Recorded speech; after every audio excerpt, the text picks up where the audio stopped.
Assalamualaikum warahmatullahi wabarakatuh. Bismillahirrohmanirrohim. Alhamdulillahirabbil alamin. Wassalatu wassalamu ala asrofil anbiya'i wal mursalin wa ala alihi washabihi ajmain. Asyhadu alla ilaha illallah wahdahu la syarikalah wa asyhadu anna Muhammadan abduhu wa rasuluh. Segala puji hanya bagi Allah Tuhan sekalian alam.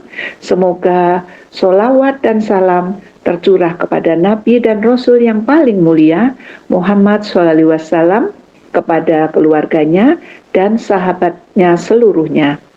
Aku bersaksi bahwa tidak ada Tuhan selain Allah yang Esa, tidak ada sekutu baginya, dan aku bersaksi bahwa Muhammad SAW adalah hamba dan utusannya.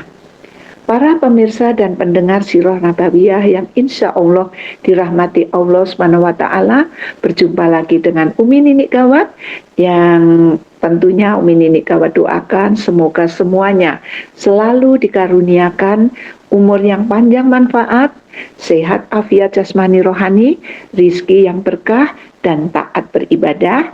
Dan juga jangan lupa Umi Ninik Gawat bekerja sama dengan GN YouTube channel untuk like, komen, subscribe, dan bagikan agar Umi Ninik Gawat semangat terus untuk hadir dalam membawakan Sirah Nabawiyah. Pastinya masih dalam COVID pandemi 19 ini, jangan lupa apa yang sudah diinstruksikan oleh pemerintah. Kita setiap keluar rumah memakai masker, mencuci tangan, dan menjaga jarak. Kita juga setelah mendengarkan, melihat Sirah Nabawiyah, pastinya kita akan meningkat cinta kita kepada baginda Rasulullah SAW. Kita akan mengikuti, menjalankan tuntunan dan sunnah-sunnahnya, yang mana insya Allah kelak di yaumil akhir akan mendapatkan syafaatnya. Amin, amin, ya robbal alamin. Kita mulai. Allahumma sholli ala Sayyidina Muhammad wa ala ali Sayyidina Muhammad. Pembagian harta rampasan bab 141 sampai dengan 144. Rasulullah SAW mendahulukan mereka yang baru masuk Islam dalam pembagian harta rampasan perang. Hati mereka masih lemah dan perlu diikat lebih erat ke dalam Islam dengan cara yang cerdik dan bijaksana. 100 ekor unta diberikan kepada Abu Sufyan yang masih juga bertanya, bagaimana dengan anakku Yazid? Bagaimana pula dengan anakku Muawiyah? Maka Rasulullah SAW memberikan kepada Yazid dan Muawiyah masing-masing 100 ekor unta. Demikianlah begitu murah hatinya beliau, sampai orang-orang yang baru memeluk Islam itu mengerumuni beliau untuk meminta harta, hingga Rasulullah SAW terdesak ke sebuah pohon dan mantelnya yang terlepas pun diambil orang. Wahai saudara-saudaraku, kembalikan mantelku, sabda Rasulullah SAW. Demi diriku yang ada di tangannya, andaikan aku memiliki semua tanaman tihamah, tentu aku akan memberikannya kepada kalian, hingga kalian tidak menyebut aku sebagai orang yang kikir, takut, dan dusta. Kemudian beliau berdiri di samping unta milik beliau dengan sebelah tangan memegang punuk unta. Beliau mengangkat sebiji gandum dan bersabda, wahai semua orang, demi Allah, aku tidak lagi menyisakan harta rampasan kalian, termasuk pula sebiji gandum ini, kecuali seperlimanya, dan seperlimanya itu pun sudah aku serahkan kepada kalian.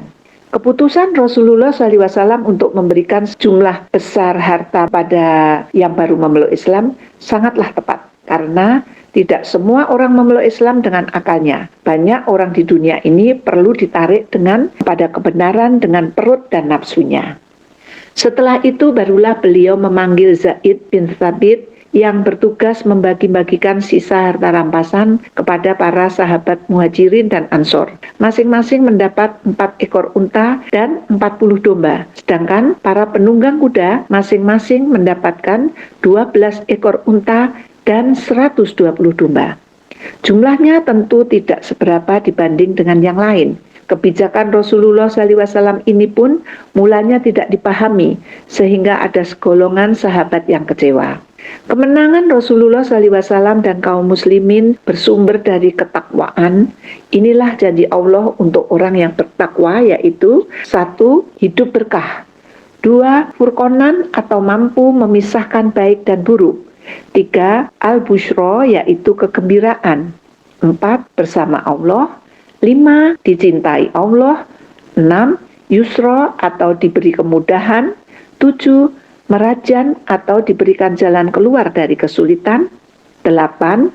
Tidak sulit rezeki, 9. Mendapat ampunan Allah Subhanahu wa Ta'ala, dan 10. Hasanah khairon yang mendapat kebaikan. Rasulullah SAW mendengar para sahabat Ansor berbisik-bisik tentang kebijakannya. Bukankah Ansorlah yang bertempur gigih sehingga mereka membalikkan keadaan menjadi kemenangan pada perang Hunain? Kemudian, mengapa orang lain yang justru melarikan diri dalam pertempuran yang menikmati hasilnya? Rasulullah SAW telah bertemu dengan masyarakatnya sendiri, demikian kata mereka. Maka Rasulullah SAW pun datang ke tempat Ansor berkumpul dan bertanya, "Saudara-saudara Ansor, aku mendengar bahwa ada perasaan kalian yang mengganjal terhadap aku. Bukankah dulu aku datang, sementara kalian dalam keadaan sesat? Atau Allah memberi petunjuk kepada kalian? Bukankah kalian dulu miskin, lalu Allah membuat kalian kaya, lalu juga menyatukan hati kalian?" Ansor menjawab, "Memang Allah dan Rasulullah juga yang lebih bermurah hati." Rasulullah SAW bersabda, "Saudara-saudara Ansor, mengapa kalian tidak menjawab kata-kataku? Dengan apa harus kami jawab ya Rasulullah? Segala kemurahan hati dan kebaikan hati itu ada pada Allah dan Rasulnya juga." Rasulullah SAW bersabda, "Ya, sungguh, demi Allah, kalau kamu mau tentu kamu masih dapat mengatakan engkau datang kepada kami dalam keadaan didustakan orang. Kamilah mempercayaimu. Engkau ditinggalkan orang, kamilah yang menolongmu. Engkau diusir, kamilah yang memberimu tempat. Engkau dalam kesengsaraan, kamilah yang menghiburmu." Saudara-saudara Ansor, masih adakah sekelumit juga rasa keduniaan itu dalam hatimu terhadap harta itu? Aku telah mengambil hati satu golongan kaum supaya mereka sudi menerima Islam. Sedang terhadap keislamanmu, aku sudah percaya. Tidakkah kamu rela saudara-saudara Ansor apabila orang-orang itu pergi membawa kambing, membawa unta, dan kamu pulang membawa Rasulullah ke tempat kamu? Demi Dia yang memegang hidup Muhammad SAW, kalau tidak karena hijrah, tentu aku termasuk orang Ansor. Jika orang menempuh suatu jalan di celah gunung dan Ansor menempuh jalan yang lain, niscaya aku akan menempuh jalan Ansor. Allahumma ya Allah, rahmatilah orang-orang Ansor, anak-anak dan cucu-cucunya. Dari hadis riwayat Bukhari dan Muslim, Rasulullah SAW bersabda, "Sebenarnya perumpamaan sahabat yang baik dan buruk itu bagaikan pembawa parfum dan peniup api. Maka pembawa parfum ada kalanya memberi engkau, atau engkau memberinya, atau engkau mendapat bau harum darinya. Adapun yang membawa api jika tidak membakar pakaianmu, maka engkau akan mendapat bau busuknya." Begitulah itu. Maka dari itu orang Ansor langsung sadar dan mengingat bahwa ternyata apa yang menjadi keputusan Rasulullah adalah keputusan yang sangat bijaksana. Zainab wafat. Kata-kata itu diucapkan Rasulullah SAW dengan penuh harap, penuh cinta, dan penuh sayang kepada mereka yang pernah memberi janji setia kepada beliau. Rasa haru menyesak di dalam dada semuanya, sehingga seluruh orang Ansor menangis sambil berkata, "Kami rela dengan Rasulullah sebagai bagian kami." Setelah itu, Rasulullah SAW kembali ke Mekah untuk berumroh. Selesai umroh, Rasulullah SAW menunjuk Attab bin Asid dan Mu'adz bin Jabal untuk mengajar orang-orang untuk memperdalam Al-Quran dan menjalankan ajaran agama. Kemudian Rasulullah SAW pun kembali ke Madinah. Kini di seluruh jazirah Arab tidak ada lagi yang berani mengganggu atau mencela Islam. Gembira sekali kaum Ansor dan Muhajirin.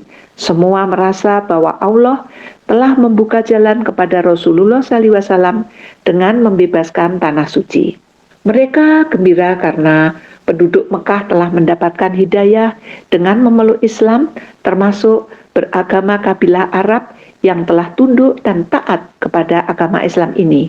Apalagi kemudian berbagai utusan kabilah-kabilah Arab yang lain berdatangan dan menyatakan memeluk Islam di hadapan Rasulullah SAW. Namun segala ketentraman di dunia ini pasti ada kurangnya. Saat itu Zainab putri Rasulullah SAW wafat sejak jatuh dari unta dan mengalami keguguran kandungannya. Zainab memang tidak pernah sembuh. Kini keturunan Rasulullah SAW yang masih hidup tinggal Fatimah Az-Zahra. Karena Ummu Kulsum dan Ruqayyah juga telah lebih dulu meninggalkan dunia. Rasulullah SAW teringat betapa lembutnya Zainab dan betapa indah kesetiaannya kepada suaminya, Abul As bin Ar-Rabi. Hati Rasulullah SAW sedih sekali. Namun dalam keadaan sedih pun Rasulullah SAW tidak pernah lupa dengan kebiasaan beliau selalu pergi ke pelosok-pelosok sampai ke ujung kota. Beliau tengok orang yang sakit dan beliau hibur orang yang menderita. Allah pun menurunkan rahmat dan kasih sayangnya untuk menghibur hati Rasulullah SAW yang sedang berduka. Kemudian lahirlah putra Rasulullah SAW dari rahim Maria, seorang budak Mesir yang dihadiahkan Mauqawqis kepada Rasulullah SAW. Saat itu Rasulullah SAW sudah lewat 60 tahun. Alangkah bahagianya hati beliau, putra laki-laki itu beliau beri nama Ibrahim. Umamah adalah putri Zainab. Diriwayatkan oleh Abu Daud dari Abu Qatadah, ketika kami sedang menunggu Rasulullah SAW pada waktu zuhur dan asar. Keluarlah Rasulullah SAW bersama Umamah di atas bahunya, kemudian kami sholat di belakangnya. Jika Rasulullah sujud, Umamah dilepaskan, dan jika bangkit dari sujudnya, Umamah dipangku. Sedang waktu kepalanya diangkat dari sujud, Umamah diambil lagi. Kelahiran Ibrahim, Rasulullah SAW memberi sedekah uang untuk setiap helai rambut Ibrahim kepada para fakir miskin. Seorang wanita bernama Ummu Sa'if diangkat menjadi ibu susu Ibrahim. Kemudian Rasulullah SAW menyediakan pula 7 ekor kambing yang setiap hari diperah susunya untuk keperluan Ibrahim. Hampir setiap hari Rasulullah SAW mengunjungi Ibrahim. Beliau sangat senang melihat Ibrahim tumbuh sehat. Senyum bayi itu seperti cahaya pelita yang menghangatkan hati Rasulullah SAW. Suatu hari dengan penuh perasaan gembira, Rasulullah SAW menggendong Ibrahim dan memanggil Aisyah. Rasulullah SAW bertanya, "Bukankah besar sekali persamaan Ibrahim dengan diriku?" Namun Aisyah tidak mengiyakannya. Demikian pula dengan istri-istri Rasulullah SAW yang lain. Aisyah dan istri-istri Rasulullah SAW sangat sedih karena tidak bisa memberi beliau seorang keturunan. Padahal mereka sangat menyayangi beliau. Karena itu, begitu melihat kegembiraan Rasulullah SAW menggendong Ibrahim, mereka menunjukkan wajah kurang suka. Apa yang terjadi pada istri-istri Rasulullah SAW sangatlah wajar, karena pada zaman itu belum pernah kaum wanita diperlakukan sedemikian baik. Begitu sayangnya mereka kepada Rasulullah SAW, sampai-sampai mereka menganggap beliau lebih menyayangi istri yang satu dibandingkan yang lain. Pertentangan ini akhirnya meresahkan hati Rasulullah SAW. Beliau memisahkan diri dari para istrinya. Karena sudah lebih dari sebulan Rasulullah SAW hidup menyendiri. Kaum muslimin menjadi gelisah. Mereka takut kalau ternyata Rasulullah SAW menceraikan istri-istrinya. Umar bin Khattab datang menengok Rasulullah SAW di tempat pengasingannya. Umar menangis melihat punggung Rasulullah SAW yang berbekas tikar kasar. Rasulullah SAW menghibur sahabatnya itu dengan mengatakan bahwa kehidupan akhirat jauh lebih berharga daripada harta seluruh bumi beserta isinya. Setelah itu giliran Umar yang menghibur beliau. Umar terus bicara dengan Rasulullah SAW sampai beliau merasa terhibur dan tertawa. Kemudian Rasulullah SAW menjelaskan kepada kaum muslimin bahwa beliau tidak menceraikan istri-istri beliau. Kemudian turunlah firman Allah yang menegur istri-istri Rasulullah SAW. Kalau saja Rasulullah SAW sampai menceraikan mereka karena mereka sudah begitu menyusahkan, niscaya Allah akan menggantikan mereka dengan wanita-wanita lain yang lebih baik. Akhirnya para ibu kaum muslimin itu pun sadar dan hidup rukun seperti sedia kala. Tidak ada laki-laki yang memperlakukan istri-istrinya sebaik Rasulullah SAW. Beliau senang bergurau dan senang melihat mereka bergurau. Dari hadis riwayat Bukhari dari Aisyah berkata, "Saya pernah melumurkan adonan tepung ke wajah Saudah dan ia pun membalas melumurkan adonan tepung di wajah saya sehingga membuat Rasulullah SAW tertawa." Nah, itulah Rasulullah adalah suami yang bisa dicontoh para suami yang ada di muka bumi ini.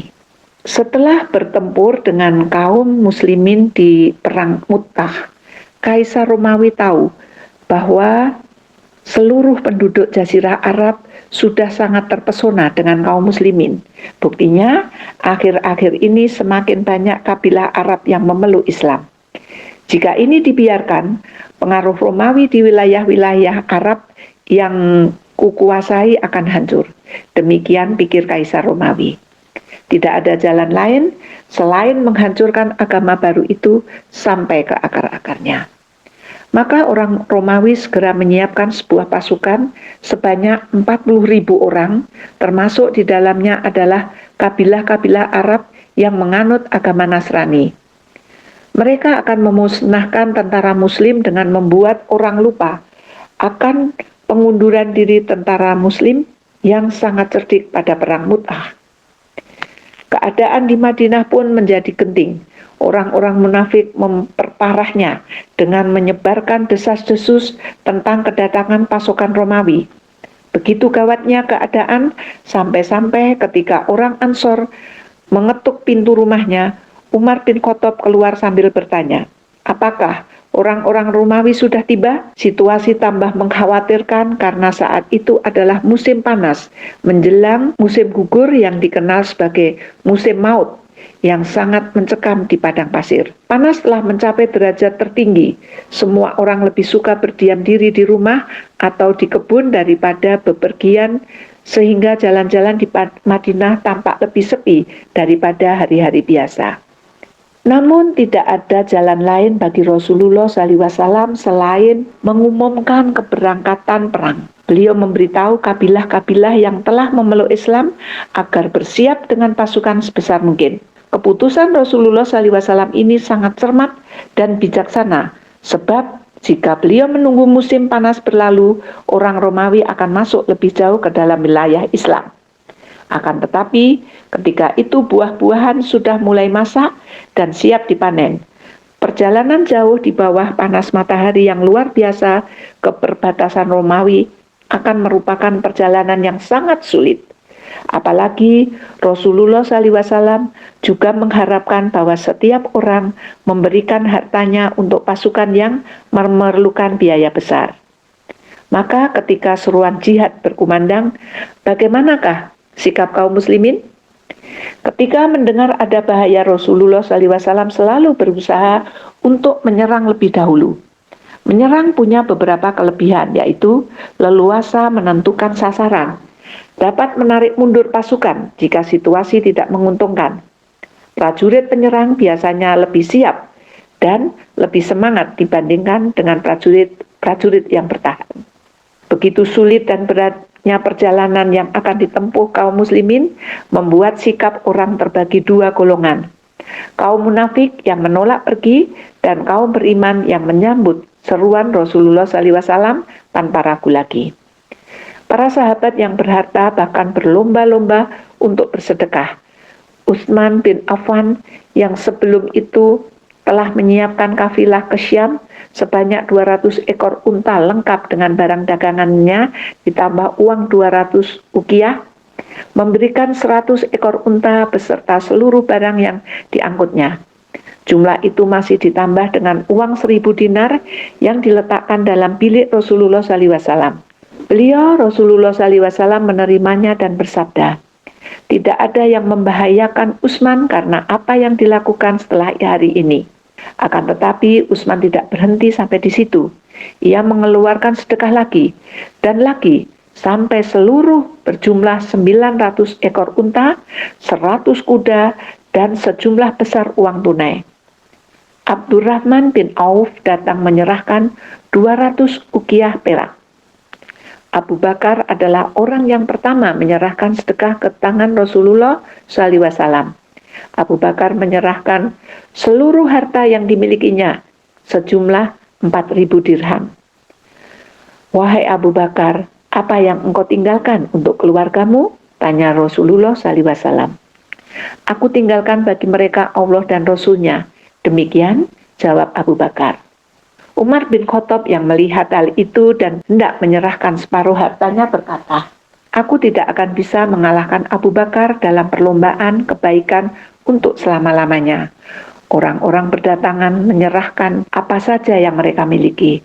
Banyak atau sedikit, ada yang menyerahkan 70 wasok kurma atau hanya 1 atau 2 mud kurma karena hanya itu saja yang mereka miliki. Kaum wanita berbondong-bondong menyerahkan perhiasan mereka.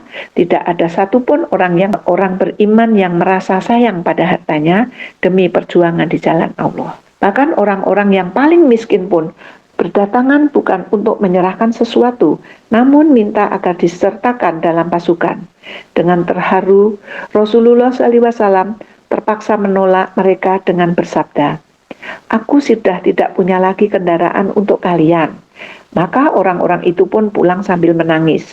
Jadi, nyatalah bahwa harta benda itu perlu sangat. Orang Islam harus berupaya menjadi kaya raya, karena dengan kekayaan itulah dia akan mempertinggi kemuliaan budi, budaya, dan agamanya. Namun, harta benda itu adalah alat bukan tujuan. Tujuan sebenarnya ialah ingat pada Allah SWT, menuju ridho Allah SWT, dan menegakkan jalan Allah sabilah. Orang-orang munafik, yaitu sementara orang-orang mukmin dan berbagai kabilah berdatangan untuk bergabung bersama sambil berlomba membawa sedekah ke Madinah, orang-orang munafik malah berbisik-bisik. Mereka mencari-cari alasan untuk tidak ikut di antara sesama mereka. Terdengarlah cemoohan kepada ajakan Rasulullah SAW. "Jangan kalian berangkat dalam keadaan udara panas ini." Demikian ajakan mereka kepada yang lain. Tentang perkataan itu turunlah firman Allah. A'udzubillahi minasyaitonirrajim. Bismillahirrahmanirrahim. Di antara mereka ada orang yang berkata, "Berilah saya keizinan tidak pergi berperang, dan janganlah kamu menjadikan saya terjerumus dalam fitnah." Ketahuilah bahwa mereka telah terjerumus ke dalam fitnah, dan sesungguhnya jahanam itu benar-benar meliputi orang-orang yang kafir. Surat At-Taubah, surat 9, ayat 49. Maha benar Allah dengan segala firman-Nya. Orang-orang yang ditinggalkan tidak ikut berperang itu merasa gembira dengan tinggalnya mereka di belakang Rasulullah SAW. Dan mereka tidak suka berjihad dengan harta dan jiwa mereka di jalan Allah SWT, dan mereka berkata, "Janganlah kamu berangkat atau pergi berperang dalam panas terik ini." Katakanlah, api neraka jahanam itu lebih sangat panas jika mereka mengetahui. Abdullah bin Ubay bin Salul ketika itu berkemah di sebuah tempat bersama sekelompok pengikutnya.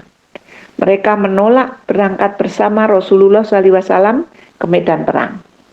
Orang-orang yang hatinya terpendam kebencian terhadap Islam mengambil kesempatan ini.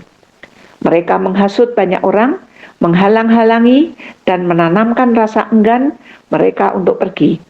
Banyak orang yang telah munafik semakin menjadi lebih munafik.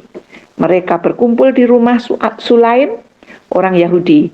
Jika dibiarkan, orang-orang ini pasti akan merajalela menebar kerusakan. Karena itulah Rasulullah SAW mengutus Tolhah bin Ubaidillah untuk membubarkan mereka. Tolhah datang dan membakar rumah Sulaim. Orang-orang di dalam rumah kalang kabut melarikan diri. Salah seorang patah kakinya karena terjatuh. Sementara itu, yang lain memaksa menerobos api dan melarikan diri ke sana kemari. Tindakan keras Rasulullah SAW itu berhasil mencegah mereka untuk tidak lagi mengulangi perbuatan semacam itu. Kemudian pasukan muslim berangkat. Rasulullah SAW memimpin 30.000 orang ke perbatasan Romawi nun jauh di utara. Namun masih ada yang tertinggal. Padahal mereka adalah orang-orang yang tidak diragukan lagi keislamannya. Siapa dan mengapa? Orang-orang munafik menghindar dari satu bahaya pertempuran, tetapi akan menanggung kehinaan akibat tindakan pengejutnya. Mereka tidak punya ifah. Ifah adalah kemampuan menahan diri. Gunanya untuk mengekang diri, jangan sampai suka menempuh kepuasan sesaat yang akhirnya akan membawa kemelaratan. Ketika pasukan berangkat, kaum wanita dan anak-anak melepas mereka dengan penuh semangat. Bahkan banyak yang naik ke loteng agar dapat melihat dengan lebih leluasa debu halus mengepul ke udara disertai ringkikan kuda. Inilah pasukan dahsyat yang siap menembus padang pasir dengan tidak lagi mempedulikan udara panas, rasa haus, dan lapar. Semua itu demi mendapatkan kecintaan Allah SWT dan Rasulullah SAW. Namun, beberapa orang belum tergerak hatinya untuk ikut. Padahal mereka bukanlah kaum munafik. Di antaranya adalah Abu Qaid Samah, Ka'ab bin Malik, Muroroh bin Ar-Rabi, Hilal bin Umayyah. Setelah Rasulullah SAW dan pasukannya telah berjalan beberapa hari, Abu Qaid Samah tiba di rumah. Hari itu benar-benar sangat panas, hampir tak tertahankan. Kedua istri Abu Qaid Samah bangkit. Jadi kedua istri Abu Qaid Samah bangkit dan menyambutnya dengan penuh cinta. Abu Qaid Samah berbaring di atas alas empuk yang telah disediakan istri-istrinya. Tenda yang sudah terbuka membuat angin mengalir masuk segar. Apalagi tidak lama kemudian kedua istrinya itu masuk sambil membawa apa yang dia inginkan. Yang satu kendi sejuk yang telah ditaruh lama di tempat teduh, yang lain adalah makanan segar untuk memuaskan perut yang lapar. Namun begitu merasakan semua kenikmatan ini, pikiran Abu Qaid Samah melayang kepada Rasulullah SAW dan pasukannya. Ia berkata dalam hati, Rasulullah SAW sekarang tengah terpanggang terik matahari dan diterpa angin panas. Sedangkan Abu Qaid Samah bersantai-santai di kemah yang sejuk, menikmati makanan yang tersedia dan bersenang ria ditemani para wanita cantik.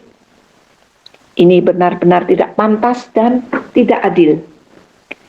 Seketika itu Abu Qaid Samah bangkit dan berkata kepada kedua istrinya, "Demi Allah, aku tidak akan masuk ke tenda kalian sebelum aku menyusul Rasulullah SAW. Tolong, siapkan perbekalanku. Aku akan pergi mengejar beliau." Ketika Rasulullah SAW tiba di daerah Tabuk, seorang berkata, "Ada pengendara datang. Ia adalah Abu Qaid Samah." sabda Rasulullah SAW. Abu Khaisamah menemui Rasulullah SAW. Beliau memaafkan dan mendoakan Abu Khaisamah untuk menghindarkan bahaya yang sangat besar. Seseorang harus menghindarkan kenikmatan yang sebentar saja. Itulah gunanya ifah. Dan untuk mencapai kepuasan besar serta abadi, seseorang perlu teguh, tahan menyeberangi kesakitan dan penderitaan yang sebentar. Itulah gunanya syaja'ah atau keberanian. Abu Khaisamah adalah contoh orang yang memiliki dua hal ini, ifah dan syaja'ah. Tidak bisa dipisahkan seperti dua sayap burung. Demikianlah perjumpaan kita pada hari ini. Semua yang Umi Nini sampaikan bisa diambil ibrohnya betapa Rasul begitu semangatnya, sekalipun waktu itu musim panas terik yang sangat tinggi derajatnya, maka tertinggi panasnya, Rasul tetap mengajak pasukannya, memimpin pasukannya dengan bijaksana. Maka dari itu kita ambil ibrohnya tadi bahwa Abu Khaisamah setelah puas di tendanya dengan sejuk, ditemani oleh dua istrinya, diberikan makanan-makanan, minuman yang dingin, dan ditemani wanita-wanita ini, dia langsung tergerak hatinya mengingat Rasulullah SAW yang begitu terus berjuang akan berperang melawan Romawi. Dia langsung bangkit dan dia mendapatkan gelar ifah dan syaja'ah. Demikianlah kita bisa lebih mencintai baginda Rasulullah SAW. Maka dari itu, setiap saat dimanapun kalian berada, bersolawatlah agar kelak kita mendapatkan syafaat dari Nabi besar Muhammad SAW. Kita tutup dengan doa kafaratul majelis. Subhanakallahumma wa bihamdik, asyhadu alla ilaha illa anta, astaghfiruka wa atubu ilaik. Billahi taufik wal hidayah. Wassalamualaikum warahmatullahi wabarakatuh.